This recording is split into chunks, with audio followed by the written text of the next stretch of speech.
Hello, in today's lecture I will discuss about study tips and techniques for preparation of board examination as well as competitive examinations like NEET and CET with special emphasis on study of biology.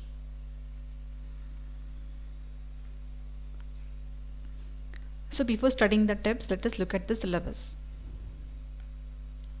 If you are a student of state board, you have in all total 31 chapters, 16 in 11th, 15 in 12th.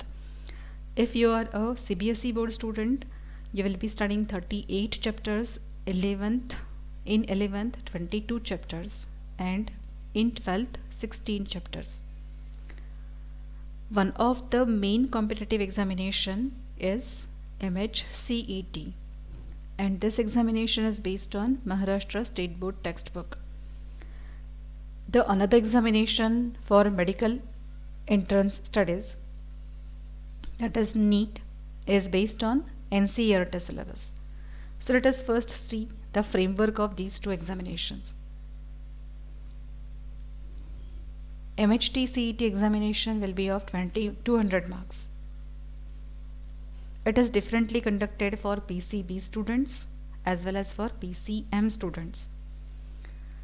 For PCB students, you will be having 100 marks for biology, and for PCM students, you will be having 100 marks for mathematics. For both of the students, 50 marks will be for physics and 50 marks will be for chemistry.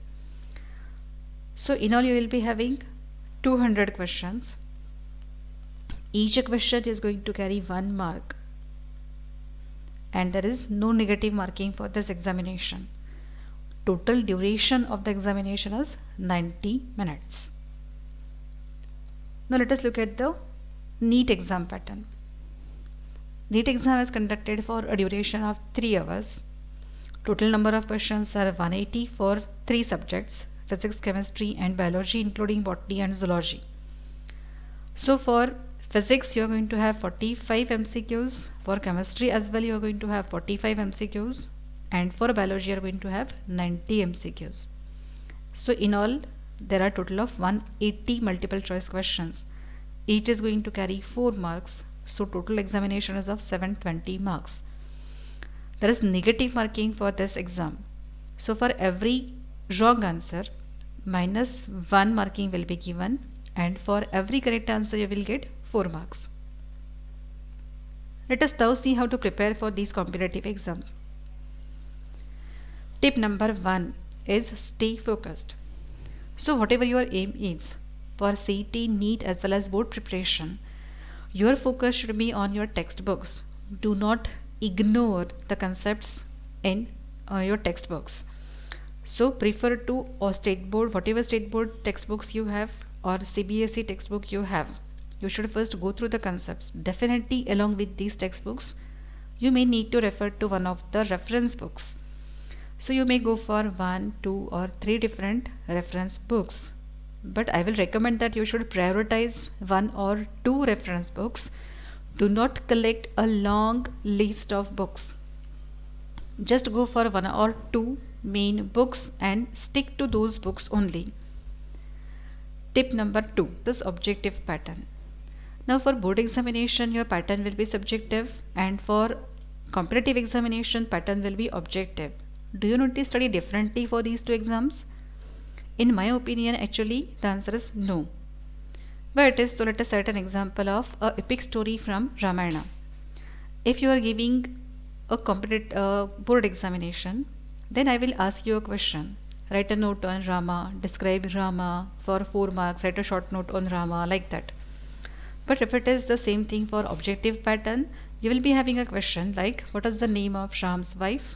And you will be having 4 options done: Sita, Kaushalya, Shurpanka and Urmila. Obviously the correct answer is Sita. But you should look at the other 3 options as well. And look at the options. These all options belongs to, the names in all these 3 options, they belongs to the same story of Ramayana. So study these options as well. You should know about who was Kaushalya, who was Shurpanka, who was Urmila, like that. So just the study of the pattern in which you give the examination is different, but the pattern in which you study should be same. Go through the story of Ramayana in detail. You'll be able to answer whatever the type of question is, whether it is subjective or whether it is objective. Tip number 3. Steps to study. First, you should build the concept, then learn the concept, and then step 3, you revise the concept. Once all the 3 steps are completed, then go for the last step, that is give a test. Test your knowledge. So do not skip any step in this protocol. So first step is very important. Unless and until you build the concept, you will not be able to answer all the questions. Tip number 4.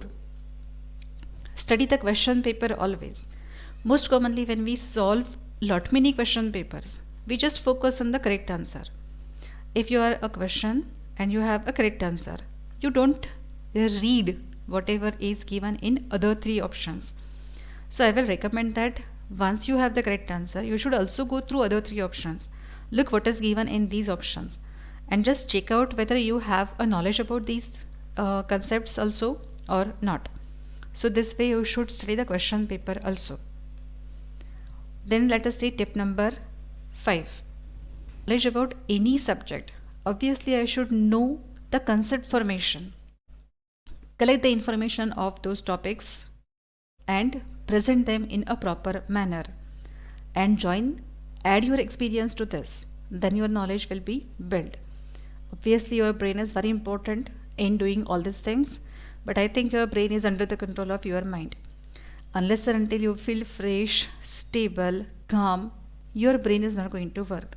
So here is the role of your mind.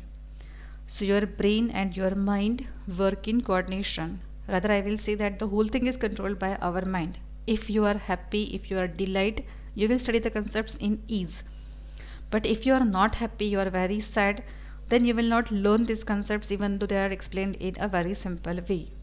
So tip number 5 is study by mind. Next, tip number 6. Eat less and digest more. What we do is, we just go on reading, but before digesting, we'll directly go for giving the examination. So just eat a little, digest more, read 1 or 2 pages, go through the concept once, twice, thrice, get if you are learn whether you are going to get all the concepts or not, and then be ready for giving the examinations. So always remember, do not eat more and digest less. That will lead to indigestion, and then you will not get output in your final examinations. So tip number 6, eat less and digest more. So all these are study tips. So join us for NEET study of NEET, CET and board. Thank you.